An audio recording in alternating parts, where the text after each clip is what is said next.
தமிழ் சினிமாவை பொறுத்த வரைக்கும் 287 ஃபிலிம்ஸ் ரிலீஸ் ஆச்சு அப்படிங்கிறது தான் வந்து இன்டர்நெட்ல நான் பார்த்த data.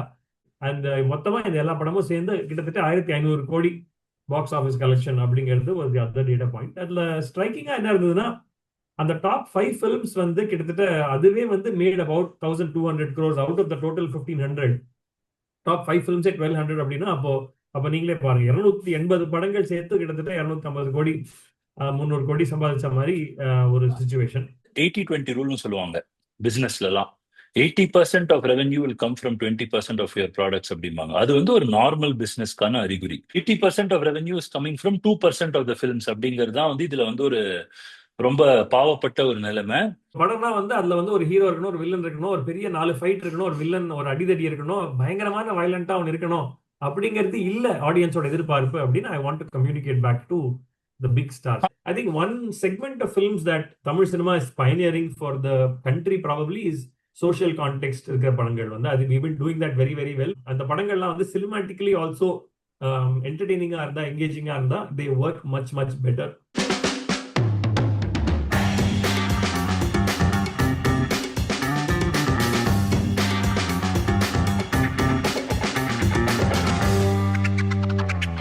Happy New Year to all our RetroTicket family, and welcome to the first episode that we are recording in 2026. And with that, I will start with the resolution.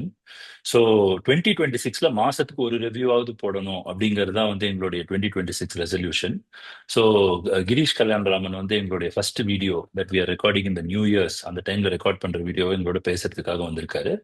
And 2025 as a cinema fan எங்களுக்கு எப்படி இருந்தது, what to expect in 2026 and what are the things that we see changing in 2026, இதெல்லாம் பத்தி தான் நாங்க பேச போறோம். Why don't you start us off with your summary? ஏதோ சாட் ஜிபிடி, கூகுள் ஜெமினை எல்லாம் வச்சு நீங்க பயங்கரமா அனாலிசிஸ் எல்லாம் பண்ணி ரமணா ஸ்டைல்ல ஒரு நம்பர்ஸ் ட்ரிவன் அப்ரோச்சோட வந்திருக்கீங்கன்னு நான் கேள்விப்பட்டேன். ஸோ அப்படியே நீங்க எங்களை ஸ்டார்ட் பண்ணி விடுங்களேன். முதல்ல எல்லாருக்கும் happy new year. And Harish சொன்ன மாதிரி ஐ திங்க் 2025ல வந்து எவ்வளோ நாங்கள் பண்ண முடியும்னு நினைச்சோமோ அவ்வளோ பண்ண முடியல. பட் 2026ல வந்து we want to get back to movies and do more with the movies. It's been definitely a mixed bag year. ஒரு மாதிரி மேஜர் டிசப்பாயின்மெண்ட்ஸ், நிறைய பெரிய எதிர்பார்ப்புகளோட இருந்த பல பெரிய படங்கள், பெரிய டைரக்டர்ஸோட படங்கள், பெரிய ஸ்டார்களோட படங்கள் தே டிசப்பாயிண்டட். ஒரு மாதிரி ரொம்ப ரொம்ப big time. But a lot of new talents, lot of meaningful films. எனக்கு பிடிச்ச எல்லா படமுமே வந்து சின்ன படங்கள்லாம் இருந்தது in 2025. தமிழ் சினிமாவை பொறுத்த வரைக்கும் 287 ஃபிலிம்ஸ் ரிலீஸ் ஆச்சு அப்படிங்கிறது தான் வந்து இன்டர்நெட்ல நான் பார்த்த டேட்டா. அண்ட் மொத்தமா இந்த எல்லா படமும் சேர்ந்து கிட்டத்தட்ட 1500 கோடி பாக்ஸ் ஆஃபீஸ் கலெக்ஷன் அப்படிங்கிறது ஒரு அதர் டேட்டா பாயிண்ட். அதுல ஸ்ட்ரைக்கிங்கா என்ன இருந்ததுன்னா, அந்த டாப் 5 ஃபிலிம்ஸ் வந்து கிட்டத்தட்ட அதுவே வந்து made about 1200 crores out of the total 1500. Top 5 ஃபிலிம்ஸே 1200 அப்படின்னா அப்போ நீங்களே பாருங்க, 280 படங்கள் சேர்த்து கிட்டத்தட்ட 250 கோடி 300 கோடி சம்பாதிச்ச மாதிரி ஒரு சுச்சுவேஷன். இதுல ஒரு விஷயம் நான் பாஸ் பண்ண விரும்புறேன். ஜென்ரலா வந்து 80-20 ரூல்னு சொல்லுவாங்க பிசினஸ்லாம். 80% of revenue will come from 20% of your products அப்படிம்பாங்க. அது வந்து ஒரு நார்மல் பிசினஸ்க்கான அறிகுறி. 80% of revenue is coming from 2% of the films அப்படிங்கிறது தான் வந்து இதுல வந்து ஒரு ரொம்ப பாவப்பட்ட ஒரு நிலைமை. ஏன்னா வந்து it's very much of a hit and miss. அந்த 80-20 இஸ் அக்செப்டபிள். பட் ஆனா வந்து 80% இஸ் கமிங் ஃப்ரம் 2% ஆஃப் மூவிஸ்ங்கிறது வந்து is absolutely not healthy in any way you see it. And the sheer losses that any of those 270 movies would have made will be such that most of them would not have recovered anything. It would have been a complete washout. அப்படிதான் வந்து இருக்கும்னு நினைக்கிறேன். Absolutely. இது வந்து for example நான் வந்து ஒரு சில வருஷம் முன்னாடி அப்ராட்ல இருந்த போது அந்த டிஸ்ட்ரிபியூட்டர்ஸ்லாம் அங்க சொல்லுவாங்க, எங்களுக்கு வந்து பணம் வந்து வர ஒரே படம் வந்து ரஜினி படம் மட்டும்தான். அந்த ரஜினி படத்துல வந்து பணம் வரணும்னா லைக்கா ப்ரொடக்ஷன்ஸ் வந்து எங்கிட்ட வந்து அந்த ரஜினி படத்துல மட்டும்தான் எங்களுக்கு பணம் வரும். அந்த ரஜினி படத்தை வந்து நாங்க டிஸ்ட்ரிபியூட்டர் அமையணும்னா அந்த ப்ரொடியூசர் வந்து எங்களை இன்னும் ஒரு 4 படம் நீங்க வாங்கினாதான் உங்களுக்கு நாங்க ரஜினி படம் தருவோம் அப்படின்னு சொல்லி தான் டீலே பேசுவாங்க. பட் அந்த மற்ற படத்துல அந்த ஆடியன்ஸே வரமாட்டாங்க, ஃபுட்ஃபால்ஸே இருக்காது, எங்களுக்கு எந்த கலெக்ஷனும் இருக்காது. பட் வந்து எங்களுக்கு ரஜினி படத்துல மட்டும்தான் காசு வருங்கிறதுனால நாங்க அதுக்கெல்லாம் ஒத்துட்டாதான் எங்களுக்கு வந்து இந்த படத்தை விடுவாங்க. So it goes back to saying ரொம்ப ரொம்ப ஃபியூ மூவிஸ் தான் வந்து actually make money for everybody in the chain. And அந்த படங்கள் தான் வந்து இண்டஸ்ட்ரியே வந்து ஒரு மாதிரி காப்பாத்திட்டு இருக்கு அப்படிங்கிறது is the state of affairs. எனக்கு பிடிச்ச படம் பார்த்தா வந்து எல்லாமே ஸ்மால் ஃபிலிம்ஸ் தான். லைக் நான் சொன்ன மாதிரி காதலிக்க நேரமில்லை, டூரிஸ்ட் ஃபேமிலி, டிராகன், பைசன், பறந்து போ ராமோட படம், மாரிசன், பேட் கேர்ள், சிறை, அப்புறம் கொஞ்சம் லவ் மேரேஜ், மெட்ராஸ் மேட்னி, இந்த மாதிரி எல்லாமே சின்ன படங்கள், எனக்கு பிடிச்ச படங்கள். தியேட்டர் எக்ஸ்பீரியன்ஸா எனக்கு வந்து I really enjoyed dragon, dude and கூலி. நான் வந்து ஆப்வியஸ்லி பெரிய பெரிய ரஜினி ஃபேன். நான் வந்து பாம்பேல இருந்து மெட்ராஸ்க்கு வந்து கூலி வந்து ஃபர்ஸ்ட் டே ஃபர்ஸ்ட் ஷோ தேவி பேரடைஸ்ல பார்த்தேன்.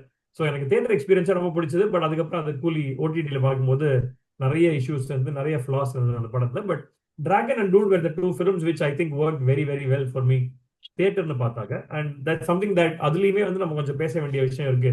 ரெண்டுமே பிரதீப் ரங்கநாதன் படம், ரெண்டுமே வந்து 100 crores கலெக்ட் பண்ண படங்கள் வேற.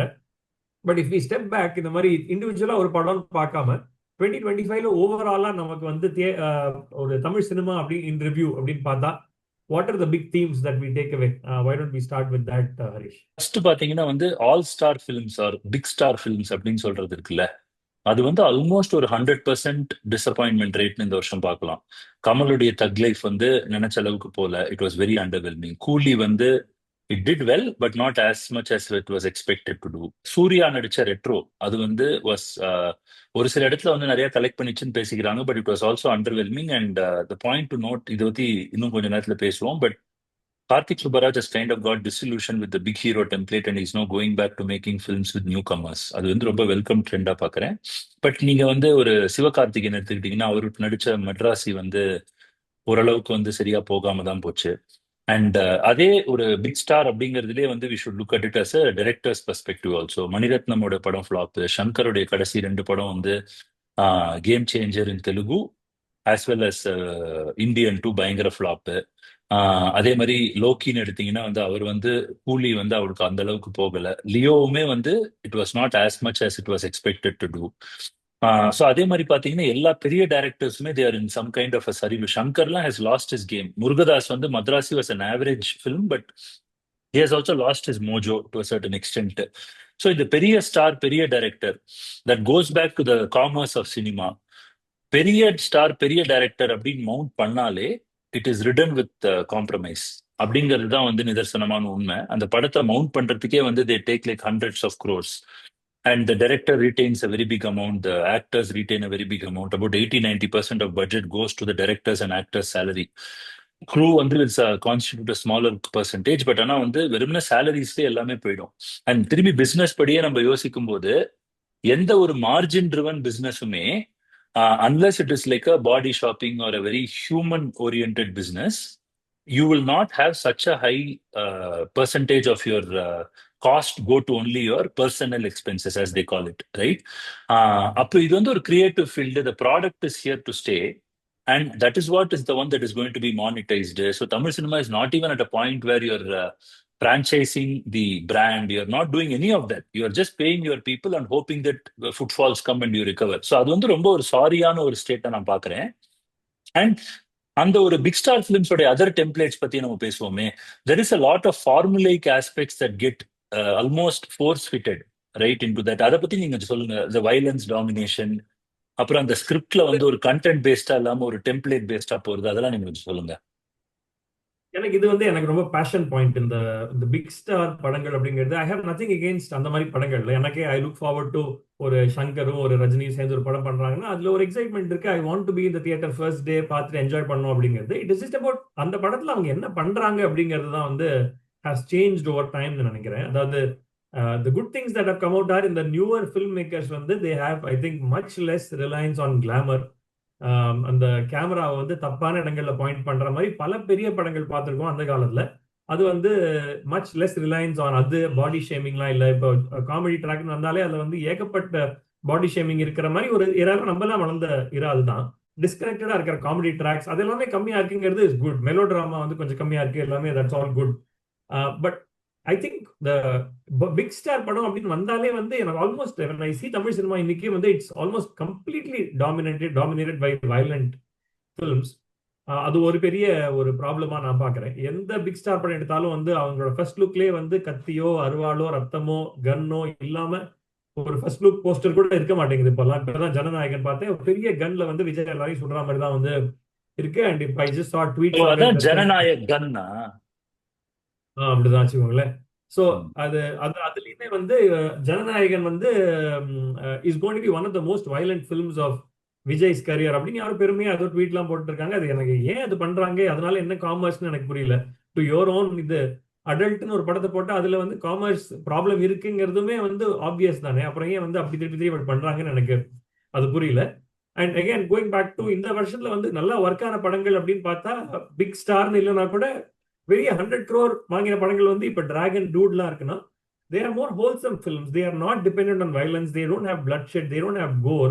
And they have all other elements. Friendship இருக்கு, ஜாலியா மாஸ் இருக்கு, டான்ஸ் இருக்கு, பாட்டு இருக்கு, லவ் இருக்கு, எல்லாமே இருக்கிற படங்கள். This is what அந்த காலத்து formula films used to be like. Padayappa rerelease தான் ஆக்சுவலா பயங்கரமான ஹிட் இந்த வருஷம். நீங்க அதை வந்து நீங்க யோசிச்சே ஆகணும். அண்ட் எல்லா ரிவ்யூவர்ஸும் வந்து படையப்பால எனக்கு இது பிடிச்சது அது பிடிச்சது, கொஞ்சம் வந்து அந்த விமனை பத்தி பேசினது மட்டும் கொஞ்சம் ப்ராப்ளமேட்டிக்கா இருந்தது மாடர்ன் லென்ஸ்ல பார்க்கும்போதுன்னு. ஆனா 90% ஆஃப் ஃபிலிம் ஸ்டில் ஒர்க்ஸ். ஏன்னா வந்து அது ஒரு classic Rajini template, where there is an underdog story இருக்கு, ஒரு பெரிய ஒரு ஃபாதர் ஃபிகரான அவருடைய எமோஷன்ஸ் இருக்கு, அந்த விமென்கான ஒரு ஏஜென்சி இருக்கு, Neelambari such a well written character, அதெல்லாமே இருக்கு. அதெல்லாம் ஏன் வந்து 20 வருஷ படங்களை பார்த்து ரீவிசிட் பண்ணும்? எதுக்கு இந்த ரீவிசிட் பண்ண? நல்ல படங்கள் இப்பவே எடுங்களேன். அதே மாதிரி படங்கள் எதுக்கு வந்து நீங்க கத்தி கபடானே போயிட்டு இருக்கீங்க அப்படிங்கிறது வந்து. வைலன்ஸ் வந்து எனக்கு ஓகே. ஃபார் எக்ஸாம்பிள் இப்போ வந்து பைசன்ல வந்து violence I was absolutely okay with it. ஏன்னா வந்து அந்த படத்துல வந்து the whole story is about how that person cannot make it because of the violent upbringing that he has. And அவன் இருக்கிற ஒரு சூழல்ல வந்து அவ்வளோ வயலன்ஸ் இன்டெக்ரல் அப்படிங்கிறதுனால அவர் அதை தாண்டி வெளில வருது எவ்வளவு கஷ்டம். Till the last minute when he actually boards his flight to Japan, அவர் வந்து எப்படி அதில் மாட்டிக்கிறாருங்கிறதுக்கு வயலன்ஸ் ஓரளவுக்கு தேவைப்படுது. அந்த மாதிரி ஒரு காசு இல்லாம வயலன்ஸ் தேவையா அப்படிங்கிறது வந்து ஒரு பெரிய கேள்வி. ஒரு டைப் ஆஃப் ஃபிலிம்ஸ் வந்து நிறைய வரணும். ஆக்சுவலா நீங்க சக்சஸ் ரேட் பாத்தீங்கன்னாலே Amaran was a big success because it was real life based and it told the story of a hero. நீங்க வந்து ஒரு கொஞ்ச நாள் முன்னாடி சூரரை போட்டு பாத்தீங்கன்னா அதுவுமே ஒரு கிரவுண்டட் இன் ரியாலிட்டி, ஒரு ஒரு ஹீரோவுடைய கதை. ரியல் லைஃப் ஸ்டோரிஸ்லாம் ஏன் வந்து தமிழ் சினிமால நிறைய பண்ண மாட்டேங்கிறாங்க? இப்போ வந்து நம்ம பேசின பைசனா இருக்கட்டும், சார்பட்டாவா இருக்கட்டும், ரெண்டுமே வந்து ரியல் லைஃப் தழுவின படங்கள்.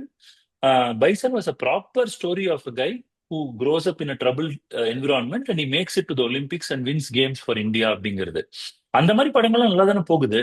why are we not making more of such films அப்படிங்கிறது வந்து எனக்கு அந்த பெரிய ஹீரோஸ்லாம் இதை எடுத்து பண்ணுங்கப்பா, ஏன்னா you are the heroes that people would like to see on the screen அப்படிங்கிறது வந்து ஒரு உங்களுடைய அந்த பாயிண்ட்ல நான் ஆட் பண்ண வேண்டிய ஒரு 2 விஷயம். அந்த பெரிய ஹீரோஸே அது பண்ணும்போது they are tasting success. But somehow அவங்க திருப்பி கையில ஒரு கன்னியும் ஒரு அருவாளையும் எடுத்துடுறாங்க. அண்ட் அவங்களோட ஃபேன்ஸ் வந்து அதை தான் எதிர்பார்க்கறாங்கன்னு ஒரு ஏதோ அவங்களே ஒரு ஒரு தப்பா ஒரு அண்டர்ஸ்டாண்டிங் வச்சிருக்காங்கிறது என்னுடைய குற்றச்சாட்டு. அவங்க எல்லாருமே வந்து they are all extremely seduced by technical ஆஸ்பெக்ட்ஸ்னு அப்படின்னு ஒரு ஒரு aspect also I want to highlight. இப்போ இப்போ ரீசெண்டா ஒரு வீடியோல பார்த்துருந்தேன் அபவுட் த டயலாக்ஸ் இன் தில்லுமுல்லு. ஒரு சிம்பிளான ஒரு டைனிங் டேபிள் கான்வர்சேஷன்ல வந்து விசு வந்து எப்படி பியூட்டிஃபுல்லா எழுதியிருப்பாருங்கிற ஒரு வீடியோ பார்த்திருந்தேன். அதே மாதிரி இப்போ சம்சாரம் அது மின்சாரம்ல வந்து எப்படி writing alone is fuelling that film அப்படிங்கிற ஒரு வீடியோ அந்த காக்கி ஸ்டாக்கீஸ்ல அவர் போட்டிருந்தாரு. ஸோ இதெல்லாம் வந்து இருந்த ஒரு ஏரால வந்து where dialogues were really powerful and integral to the movie.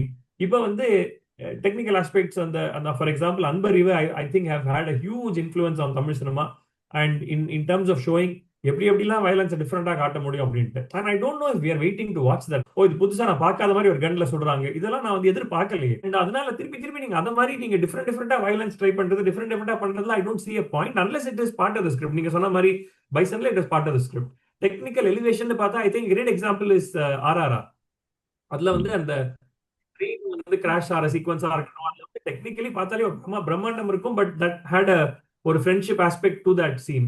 அந்த ஃபயர் அண்ட் வாட்டர்னு அவங்க காமிக்கிறதா இருக்கட்டும், அது சம்பந்தமா ஒரு ஃபயர் அண்ட் வாட்டர் சேர்ந்து சண்டை போடுற ஒரு சீனா இருக்கட்டும், ஆர் அந்த ராமர் அண்ட் ராம வந்து அந்த வில்லு விடும், அந்த வில்லுல வந்து ஒரு அந்த அம்புல வந்து ஒரு கிரெனேட்லாம் இருக்கும். ஸோ அதெல்லாம் வந்து எல்லாமே எனக்கு டெக்னிக்கலி நல்லா இன்ட்ரெஸ்டிங்கா இருக்கு. பட் ஆனால் creative and part of the ஸ்டோரின்னு இருக்கும்போது ஐ ஃபவுண்ட் இட் கிரேட். ஆனால் இந்த வருஷத்துல ஒரு எக்ஸாம்பிள் வாஸ் கூலியில வந்து அந்த டிஏஜிங் போர்ஷன். ரைட், நான் வந்து as a Rajini fan I was தரலி. எனக்கு ஃபுல் மீல்ஸ் அந்த ஒரு சின்னதா ஒரு 5 நிமிஷம் வந்தா, ஒரு 3 நிமிஷம் வந்தா கூட எனக்கு செம ஃபுல் மீல்ஸ் போட்ட மாதிரி இருந்தது. எஸ்பெஷலி ரஜினியோட லுக் அண்ட் ரஜினியோட வாய்ஸ் ரெண்டுமே வந்து பெர்ஃபெக்ட்டா அவங்க ரீக்ரியேட் பண்ணியிருந்தது. ஸோ அந்த மாதிரி நீங்க ஒரு அதை ஒரு ஹைலைட்டா பண்ணா டெக்னிக்கலா நல்லா இருக்கு. படம்னா வந்து அதுல வந்து ஒரு ஹீரோ இருக்கணும், ஒரு வில்லன் இருக்கணும், ஒரு பெரிய 4 ஃபைட் இருக்கணும், ஒரு வில்லன் ஒரு அடிதடி இருக்கணும், பயங்கரமான வயலண்டா அவன் இருக்கணும் அப்படிங்கிறது இல்ல ஆடியன்ஸோட எதிர்பார்ப்பு அப்படின்னு I want to communicate back to the big stars? It starts with the directors and what producers are also there in the industry. So நான் வந்து டைரக்டர்ஸ் பத்தி பேசுறதுக்கு முன்னாடி வந்து நான் ப்ரொடியூசர்ஸ் பத்தி ஒரு அவல நிலையை நான் சொல்லிடுறேன். இப்போ வந்து பாத்தீங்கன்னா lot of the production houses are no more. லைக்கான்ற ஒரு ஃபர்ம் வந்து பயங்கரமா எக்கச்சக்க முதலீடு எடுத்துட்டு வந்தாங்க தமிழ் சினிமாக்குள்ள. அவங்க வந்து இப்போ they have only one film that is going on. அந்த ஜேசன் சஞ்சய் அவருடைய படம் ஒன்று எடுக்கிறாங்க. அதுக்கப்புறம் அவங்க கிட்ட எதுவும் பைப்லைன் கிடையாது. இப்ப ஞானவேல் அவர் வந்து அந்த ஸ்டூடியோ கிரீன் அதெல்லாம் வச்சு நிறைய ஒரு ரொம்ப நாள் அவர் இருந்தார். அவர் ஞானவேல் ராஜா அவர் வந்து he's no longer making films. Lot of the bigger banners have just basically gone into hibernation. ஏவிஎம்லாம் படம் பண்ணி பல வருஷம் ஆச்சு. சத்யஜோதி ஃபிலிம்ஸ்லாம் படம் பண்ணி பல வருஷம் ஆச்சு. They're all taking a break. இப்போதைக்கு வந்து ஒரு ஏஜிஎஸ் என்டர்டைன்மெண்ட் இருக்காங்க. அதுக்கப்புறம் வந்து there is Vels international which is also like conglomerate. All of them are not film based companies. They have like corporates that are backing their film. They're doing okay, but they are still only like very lone survivors மாதிரி. So இப்போ என்ன ஆகுதுன்னு நிறைய பெரிய heroes வந்து they are basically not having any other mode but to actually fund their own movies. And some of the big directors are also funding their own movies தான். இப்போ வந்து நீலம் ப்ரொடக்ஷன்ஸ் வச்சு ரஞ்சித் அவங்களுடைய ஒரு பட்டறைக்கு வந்து he's funding a lot of them. Vetrimaran has interestingly stopped producing. He was funding his own films. He is now stopped producing. Karthi அவங்க family Karthi சூர்யாலாம் அவங்களே அவங்க படத்தை ப்ரொடியூஸ் பண்ணிக்கிறாங்க. தனுஷ் வந்து அவரே அவருடைய படங்களை ப்ரொடியூஸ் பண்ணிக்கிறாரு. ஸோ இது ரொம்ப ஒரு அவல நிலையா தான் நான் பாக்குறேன். ஏன்னா நல்ல ஐடியாஸ்க்கு வந்து நல்ல கண்டென்ட்டுக்கு வந்து பேக்கிங் வந்து because of the problems with this whole industry and அந்த 80% 90% cost going to the heroes அப்படிங்கிறதுனால வர லாசஸ்னால சின்ன படங்களுக்கு இப்போ ஓடிடிலுமே வாங்குறதுக்கு யாரும் கிடையாது. படம் ஜெயிச்ச அப்புறம் தான் ஓடிடி வாங்குறாங்க. முன்னாடிலாம் வந்து படம் ஆரம்பிக்கும் போதே ஓடிடியும் சைட்ல வாங்கிடுவாங்க. இப்போ அதுவும் பண்றது இல்லை. Otitis have become more savvy and they have also become very picky and choosy about what they put on their platforms, right? ஏன்னா அவங்களுக்குமே வந்து அவங்க பேரண்ட் கம்பெனிஸ் வந்து கொடுத்த அந்த இனிஷியல் இன்வெஸ்ட்மெண்ட்ஸ்லாம் ட்ரை அப் ஆயிடுச்சு நிறைய. ஸோ அதெல்லாம் நீங்க பார்க்கும்போது இப்போ வந்து the most important thing is directors need to go back to their basics. இப்போ வந்து ஒரு லோகேஷ் கனகராஜ் வந்து முதல் படத்தை மொத்தமே 5 கோடிக்குள்ளதான் எடுத்தாராம். அண்ட் அவருடைய 5வது 6வது படத்துல வந்து அவருடைய சேலரியே வந்து 30-40 கோடினா அப்ப அந்த படம் வந்து 200-300 கோடிக்கு மேல போயிடுச்சு அதோடைய பட்ஜெட். ஸோ இப்போ லோகேஷ் கனகராஜுக்கு வந்து அது அவ்வளோ ஒன்றும் சக்சஸ்ஃபுல்லா இருக்கிற மாதிரி தெரியல. ஓப்பனிங் வருது, அவருக்கு வந்து அந்த ரீச் வருதே தவிர அவர் ஆஸ் அ ஃபில்ம் மேக்கர் அவர் ரொம்ப அதை வந்து ரசிக்கிறாரான்னு வந்து அவரு தான் அதை யோசிச்சு பார்க்கணும். அந்த இன்னொரு விஷயம் நான் சொல்லிட்டு அப்புறம் உங்களுக்கு கொடுக்குறேன். இது ஒரு பெரிய ப்ராப்ளம் ஆக்சுவலா. முன்னாடிலாம் வந்து ஒரு டைரக்டருக்கு ஒரு ஷெல்ஃப் லைஃப்னு ஒரு ப்ராப்ளம் இருக்கும். ஒரு இவ்வளவு வருஷம் இல்லை இவ்வளவு படங்களுக்கு அப்புறம் அவங்க ஸ்டேல் ஆயிடுவாங்க. ஹரி எடுத்துக்கலாம், அதுக்கு முன்னாடி தருணத்துல வந்து பாரதி ராஜா எடுத்துக்கலாம், பாக்யராஜ் எடுத்துக்கலாம். அவங்க எல்லாருமே ஒரு ஸ்டேஜுக்கு மேல வந்து டேட்டட் ஆயிட்டு அவங்களால வந்து கீப் அப் பண்ண முடியாம ஒன்று இருந்தது அட் வேரியஸ் லெவல்ஸ். இப்போ வந்து that shelf life is self induced by when they go behind the big heroes and when they become captive to that particular template of that whole big budgets and everything. நீங்க பாத்தீங்கன்னா lot of promising directors like Mari, sorry not Mari but Lokesh Kanakaraja இருக்கட்டும், கார்த்திக் சுப்பராஜா இருக்கட்டும், lot of those people the moment they get sucked into the template காலி. அவங்களோட அடுத்த படங்கள்லாம் வந்து அவ்வளவு நல்லா போகிறது இல்ல. இப்ப நீங்க வினோதே எடுத்துக்கிட்டாலும் he had such a brilliant start. இப்போ சதுரங்க வேட்டை மாதிரி படங்கள்லாம் எடுத்தவர் வந்து இப்ப அந்த பெரிய ஹீரோடைய டெம்ப்ளேட்குள்ள ஒரு சக்கினான அப்புறம் அவருடைய பெஸ்ட் ஒர்க் வரல. அவருடைய தீரன் அதிகாரம் ஒன்றெல்லாம் வந்து பினாமினல் ஃபிலிம். அவர் இப்ப அந்த அது வந்து ஒரு 100 கோடி 200 கோடி எல்லாம் எடுக்கல. அவர் நல்ல ஒரு அதேதான் கைதி ஃபார் லோக்கி, அவரும் அதே மாதிரி நல்லா இருந்தாரு. இப்ப அவங்க அந்த பெரிய களத்துக்கு போனோம்னா அவங்க காலி ஆயிடுறாங்க. இப்ப நீங்க வந்து we should talk about Adhik, right? அவரே வந்து இதுக்கு முன்னாடி வந்து ஒரு சட்டைரிக்கலா ஒரு படம் எடுத்திருந்தார் எஸ்ஜே சூர்யா வச்சு. அவ்வளவு சூப்பரா இருந்தது. அவர் திரும்பி பெரிய ஹீரோ பின்னாடி போறாரு, அவருடைய கண்டென்ட் வந்து பயங்கரமா குறையுது.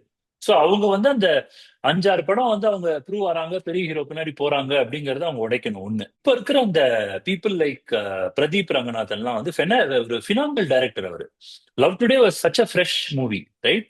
அவர் வந்து டிராகன் நடிக்கிறாரு, டூட் நடிக்கிறாரு with his own gang of people collaborators. அதனால அது போயிட்டு இருக்கு. But he should not become another Sasikumar வேர் he only acts and he doesn't direct anymore. அது பண்ணக்கூடாது. அவருடைய கிராஃப்ட் போயிடும். அப்போ அவருமே வந்து இந்த 100 கோடி 200 கோடியில போகாம அந்த அந்த ஸ்வீட் ஸ்பாட் வந்து மாஸ் படங்கள் அட் ஸ்மாலர் பட்ஜெட்லயே அவர் ஆபரேட் பண்ணணும். இதெல்லாம் தான் என்னுடைய வேண்டுகோள் லுக்கிங் இன்டு 26 படத்துல நடிக்கிறாருல்ல பிரதீப் அவரோட அடுத்த படம் விக்னேஷ் சிவனோட டைரக்ஷன்ல. பட் அதுக்கு அப்புறமா வந்து ஏஜ் மூவின்னு அர்ச்சனாவோட இன்டர்வியூ பார்த்தேன். வேற Pradeep is acting and directing in that film. ஏதோ ஒரு சயின்ஸ் ஃபிக்ஷன் படம்ங்கிற மாதிரி இஸ் ஆக்டிங் அண்ட் டிரெக்டிங் தான் பார்த்தேன். But they should not fall into the trap. அவரோட route seems promising. I think நீங்க பேசும்போது one other star that I thought of is Karthik. Right, who is doing a great job of அப்பப்ப இந்த மாதிரி ஒரு commercial படம், பட் ஆனா நல்ல படங்கள், மெய் அழகன் மாதிரி ஒரு படம். இப்ப அடுத்தது வந்து நலன் குமாரசாமியோட படம் இப்ப வந்து hopefully it release soon in 2026. So அந்த மாதிரி வந்து ஒரு பேலன்ஸ் வந்து Karthi is actually one guy who is doing a good job of picking good scripts and backing good cinema அப்படிங்கிற. I just want to give those props to Karthi also. I think அந்த production point of வியூல பொறுத்த வரைக்கும் I think you covered a lot. அதுல ஒன்னே ஒன்று வந்து the summary of that seems to be like, where are the intelligent producers? அதாவது எப்படி வந்து இப்போ ஏஜிஎஸ் ஓட சில கான்வர்சேஷன்ஸ்லாம் நான் பார்க்கும்போது ஐ சி அவங்க வந்து ஒரு ஸ்டார்னா அந்த ஸ்டாரோட வேல்யூ எவ்வளோ, இந்த படத்துக்கு ஓவரால் எவ்வளோ பிசினஸ் வேல்யூ, ஓடிடியில் எவ்வளோ கிடைக்கும், என்ன ஏது, அதுக்கேற்ற மாதிரி எப்படி பட்ஜெட்டை வந்து வி கீப் இட் இன் கண்ட்ரோல்ங்கிற மாதிரி ஒரு thought goes into it and then they do it அப்படிங்கிற மாதிரி ஒன்று இருக்கு. அதுதான் வந்து I think CV Kumar used to do very very well. அவர் வந்து சிவி குமாரோட இனிஷியல் ஸ்டேஜஸ்ல வந்து ரொம்ப ரொம்ப கம்மி budget, everything was controlled. அதை வந்து பண்ணி definitely all the movies will make the money that they put into the மூவிங்கிற மாதிரி இருக்கும். அது மாதிரி வந்து I think the industry screaming out for intelligent producers அப்படின்னு ஒரு ஃபீலிங் எனக்கு இருக்கு. Some of the films that work have tremendous ROI. Right, ஏதோ நான் அந்த 7 கோடியில் எடுத்த படம் வந்து 100 கோடி கலெக்ட் பண்ண மாதிரிலாம் டூரிஸ்ட் ஃபேமிலிலாம் வந்து அந்த மாதிரி கைண்ட் ஆஃப் ரிட்டர்ன்ஸ் இருக்கு. இன்டெலிஜென்ட்டா பண்ணா அந்த மாதிரி ஆப்பர்ச்சுனிட்டிஸ் இருக்கு. பட் அதுக்கு வந்து வி நீட் மோர் ப்ரொடியூசர்ஸ் அப்படின்னு ஒரு ஃபீலிங் இருக்கு.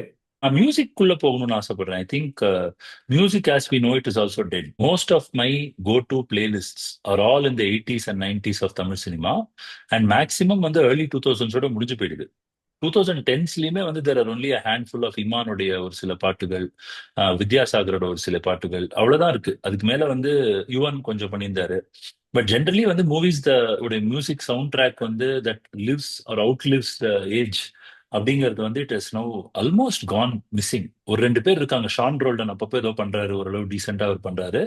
And there is still some A R Rahman அப்பப்போ பண்றாரு. அனிருத் ஏதோ ஒரு 10ல ஒரு படம் ஒரு பாட்டு வந்து மெலடி எல்லாம் பண்றாரு. பட் ஜென்ரலி வந்து music seems to have taken a completely different route. அண்ட் இப்போ வந்து ஒரு ஃபேஷனாவே போயிடுது, பாட்டு இல்லாம படம் பண்றது அப்படிங்கிறது ஒரு ஃபேஷனாவே போயிடுது. அண்ட் ஏதோ ஒரு ரவுண்ட் டேபிள்ல நான் பார்த்தபோது அவங்க என்ன சொன்னாங்கன்னா வந்து பாட்டு at one point use to bring in the audience. Songs use to generate massive buzz for the movies in a different era. And it use to bring family audience for the film. அந்த மாதிரிலாம் இப்போ அது எல்லாமே வந்து கொஞ்சம் கம்மியானது வந்து ஒரு ட்ரெண்டா நான் பாக்குறேன். நீங்க அதுல என்ன ஆட் பண்ண விரும்புறீங்க? What are your thoughts around music? அந்த பாயிண்ட் ஐ கம்ப்ளீட்லி டிஸ்அக்ரி. அது வந்து எனக்கு there are a handful of filmmakers and specifically ஒரு பெரிய film critic who I think are bent on creating the piece on songs becoming irrelevant. அவங்க அதை எப்பெல்லாம் பேசுறாங்களோ அப்பெல்லாம் எனக்கு தோணும் அவங்க சும்மா அது அவங்களோட பாயிண்ட் ஆஃப் வியூ வந்து ஏதோ உலகத்தோட பாயிண்ட் ஆஃப் வியூ மாதிரி பேசிட்டு இருக்காங்க அப்படின்னு எனக்கு தோணும். Because I still do believe that the blockbuster song brings in audiences to the theatre. I think அந்த ரவுண்ட் டேபிள்லயுமே அதான் சொல்லியிருப்பாங்க. அது வந்து மாறின மாதிரி தெரியல. இப்போ if you can create a great song, அது வந்து அதை ரெண்டா பிரிச்சுக்கலாம். ஒன்னு வந்து இந்த blockbuster viral song that is supposed to become a trend and bring in audiences into the film. அது இன்னுமே அது இருந்துட்டு தான் இருக்கு. and Anirudh is doing a bloody good job of it. and Sai அபியங்கருமே வந்து நிறைய விஷயங்களுக்கு ஊரும் பிளட்லாம் வந்து is a classic case of a song where அந்த song went massively viral and it brought audiences to the theaterங்கிறது வந்து is absolutely the case. அதுல வந்து எந்த விதத்துலயும் மாறல. முன்னாடியும் அப்படிதான் வந்து இப்போ அப்படிதான் இருக்கு.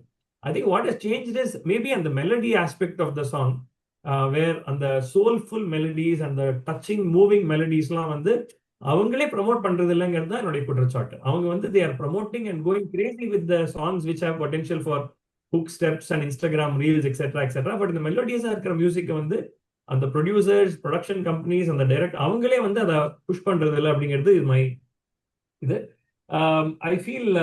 அதனால வந்து இந்த industry is divided into two. ஒன்னு வந்து பிளாக் பஸ்டர் மியூசிக் கிரியேட் பண்றவங்க, ஒன்னு வந்து இந்த மெலடி பண்றவங்க. நீங்க சொன்ன மாதிரி A R Rahman, Sean Roldan, Imman. But more names I would like to add would be people like Justin Prabhakaran, people like Dibu Nandan Thomas, people like Hesham. தமிழ்லயும் கொஞ்சம் பண்ணிட்டு இருக்காரு, பட் மலையாளம் ரொம்ப நிறைய பண்ணவர். ஸோ இவங்கெல்லாம் வந்து லியான் ஜேம்ஸ் டிராகன்ல பண்ணாரு. ஸோ அந்த மாதிரி இவங்க எல்லாமே கொஞ்சம் நல்ல மெலடிஸ்லாம் வந்து பண்றாங்க. Nivas Prasanna did that in Bison also. But இந்த பாட்டுகளே வந்து they're not getting recognised and not getting enough air time அப்படிங்கிறது is my take on that. Background scores Anirudh continues to do a kick-ass job. And I hope Sai Abhyankar, அவர்கிட்ட எல்லா டேலண்டும் இருக்கு. He is absolutely versatile, very very trained musician. So he is already shown us with singles that he can do ஒரு star டிபெண்டன்சியே இல்லாம அவரோட music and அவரோட singing மட்டுமே வச்சு மெகாவா ஹிட் ஆக்க முடியும் பாட்டுகளை அப்படின்னு ஆல்ரெடி 4 சிங்கிள்ல காமிச்சவர். எனக்கு அந்த சிங்கிள்ஸ் எல்லாமே ரொம்ப பிடிக்கும்.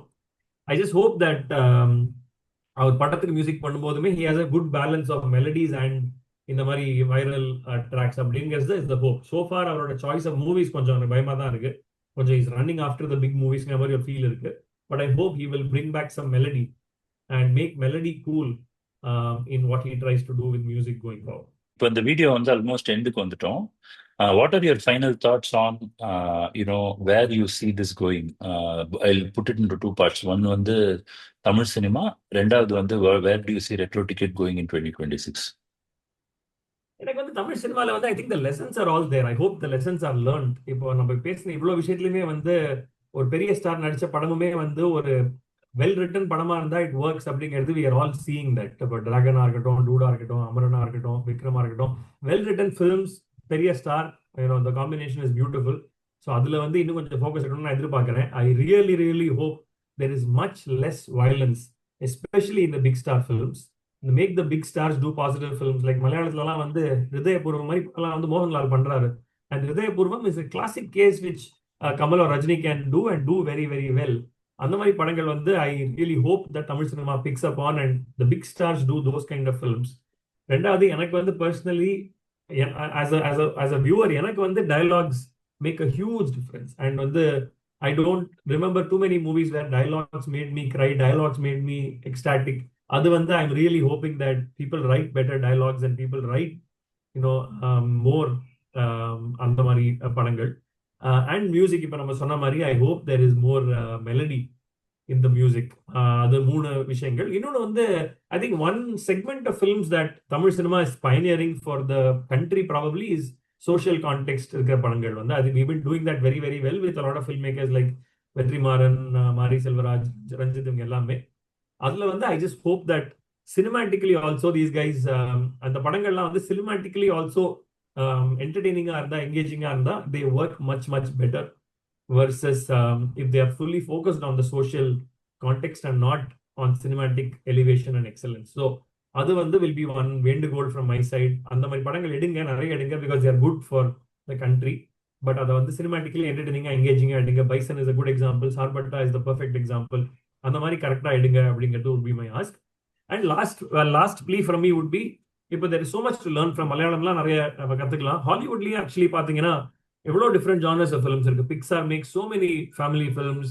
இப்போ கிறிஸ்மஸ் வந்தா வந்து அவங்க every year there will be some Christmas comedy films, Christmas feel good films, rom coms, இந்த மாதிரி பல விஷயங்கள் இருக்கு. ஸோ அதெல்லாம் வந்து Tamil cinema should go into. இப்போ சுதா கோங்கரா நீங்க சொன்ன மாதிரி ரஜினியை வச்சு ஒரு லவ் ஸ்டோரி எல்லாம் எடுத்தா I would be there on the theatre first day போய் பார்ப்பேன் அதெல்லாம். ஸோ அந்த மாதிரி ஒரு வெரைட்டியா இன்னும் கொஞ்சம் எதிர்பார்க்கிறேன் from the big stars and the big directors of Tamil cinema. That would be what I am looking for. Retro ticket பத்தி நீங்க சொல்லுங்க to close. Retro ticket patti, I hope we do one video every month. That is our resolution. We have to meet that resolution.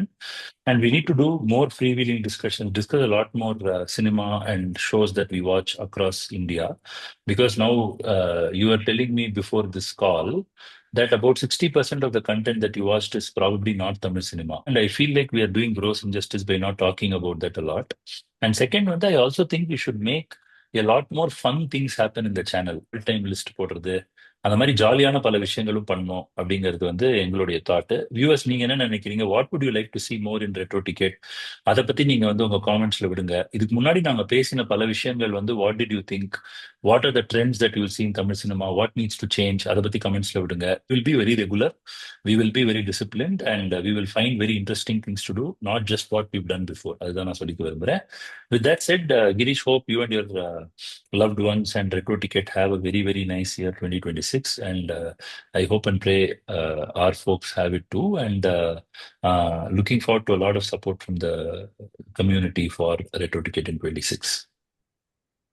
Happy New Year, everybody, and see you soon in another episode of RetroTicket. Thank you all. Bye.